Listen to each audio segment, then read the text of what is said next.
किसी भी सपने को पूरा करने के लिए हमारा खुद पे विश्वास करना बहुत ज़्यादा ज़रूरी है कि हम जो करना चाहते हैं वो हम कर ही लेंगे।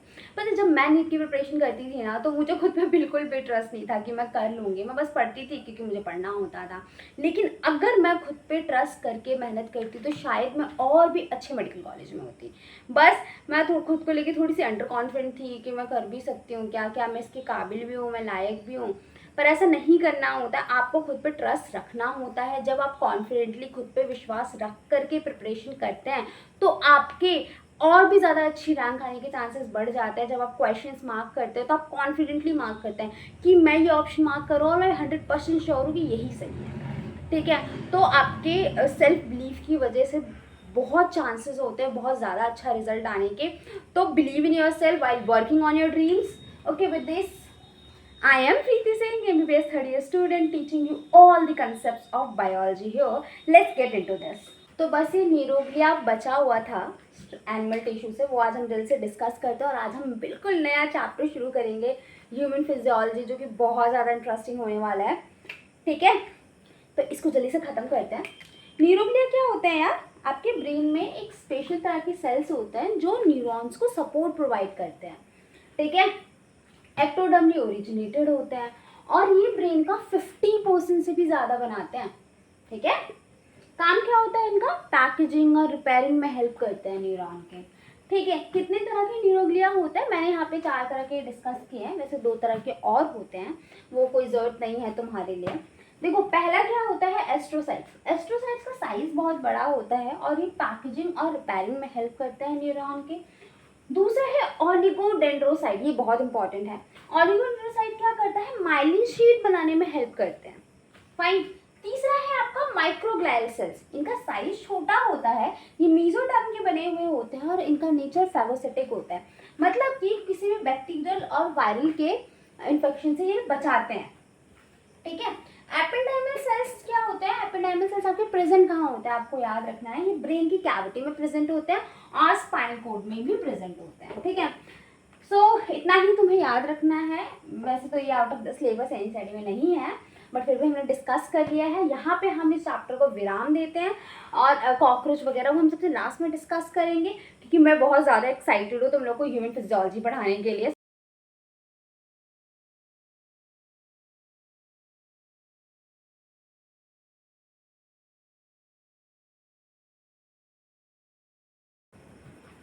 So let's start with the very first chapter of human physiology, that is breathing and exchange of gases. Okay, क्योंकि मुझे लगता है डाइजेशन नीट के सिलेबस में नहीं है ना? Okay, so let's get into this. मैं बहुत ज़्यादा एक्साइटेड थी ह्यूमन फिजियोलॉजी पढ़ाने के लिए। देखो, breathing and exchange of gases से क्या मतलब है? सांस लेना, है ना? गैसेस की अदला बदली करना इन्वायरमेंट के साथ, है ना? चलो पहले हम समझेंगे ब्रीदिंग की डेफिनेशन। ब्रीदिंग एग्जैक्टली होता क्या है? देखो, gases exchange between atmospheric air and lungs. आपकी बॉडी के अंदर जो लंग है ना, ठीक, वो क्या करता है? एटमॉस्फेयर से ऑक्सीजन लेता है और एटमॉस्फेयर को कार्बन डाइऑक्साइड देता है। क्योंकि हमारा जो लंग है वो कुछ भी फ्री का नहीं लेता है, तो ऑक्सीजन लेता है, उसके बदले में कार्बन डाइऑक्साइड दे देता है। This is the definition of breathing. Fine. अब यहाँ पे देखो, बहुत सुंदर सा लंग बनाया है मैंने। ठीक है, ये हमारा ट्रैकिया है, इसको ट्रैकिया कहते हैं। यहाँ से ट्रैकिया के अंदर से ऑक्सीजन अंदर आई, लंग्स के पास गई, लंग से CO2 जो है वो ट्रैकिया के थ्रू बाहर गई, है ना, एटमॉस्फेयर में। तो क्या हुआ? से लंग ने ऑक्सीजन लिया एटमॉस्फेयर से और एटमॉस्फेयर को कार्बन डाइऑक्साइड वापस कर दिया। ठीक है, ये हो गया हमारा ब्रीदिंग। क्लियर है? अब देखते हैं, एक टर्म है इंटरनल रेस्पिरेशन। इंटरनल मतलब अंदर, एनवायरनमेंट से कोई लेना देना नहीं है। क्या होता है internal respiration? Gaseous exchange between alveoli of lungs with blood. ठीक है, अब गैसेस कौन कौन लोग एक्सचेंज करेंगे? आपके लंग्स में एल्वियोलाई होती हैं, जो मैं बाद में स्ट्रक्चर बना के दिखाऊंगी। एल्वियोलाई क्या करती है? ब्लड से, एल्वियोलाई ब्लड को ऑक्सीजन दे देती हैं और ब्लड से कार्बन डाइऑक्साइड ले लेती हैं। तो ये बॉडी के अंदर एक्सचेंज हो रहा है, इन्वायरमेंट से कोई लेना देना नहीं है, इसलिए इस तरह के रेस्पिरेशन को हम कहते हैं इंटरनल रेस्पिरेशन। फाइन। हम आपके एनसीईआरटी में ब्रीदिंग और रेस्पिरेशन को एक ही करके बताया गया है कि ब्रीदिंग का मतलब ही रेस्पिरेशन है, बट ऐसा बेसिकली नहीं होता है। ठीक, अब देखो ये हो गया। और क्या होता है इंटरनल रेस्पिरेशन? पहले तो एल्वुलाई ने ऑक्सीजन ब्लड को दिया और ब्लड ने उसको कार्बन डाइऑक्साइड दे दिया। ठीक, अब क्या होता है, जो ऑक्सीजन ब्लड के पास आया वो ब्लड क्या करेगा, उस ऑक्सीजन को टिश्यू के सेल्स को दे देगा और टिश्यू के सेल से बदले में कार्बन डाइऑक्साइड ले लेगा। बहुत वो चल रहा है, मतलब अदला बदली चल रही है, कोई भी फ्री का कुछ नहीं ले रहा है हमारी बॉडी में, है ना। तो ये हो गया, क्या किया ब्लड ने ऑक्सीजन आपके सेल को दे दिया टिश्यू के, ठीक है, और टिश्यू के सेल से क्या ले लिया, कार्बन डाइऑक्साइड। फाइन, अब क्या हो गया, अब ऑक्सीजन बताओ ट्रैकिया से ले करके लंग में आकर फिर ब्लड में आ गया, फिर ब्लड से वो हमारे सेल्स तक पहुंच चुका है। अब सेल्स करेंगे क्या उस ऑक्सीजन का, वो हम देखेंगे सेलुलर रेस्पिरेशन के अंदर। अब क्या होगा, oxygen is utilise by cell for catabolic reaction.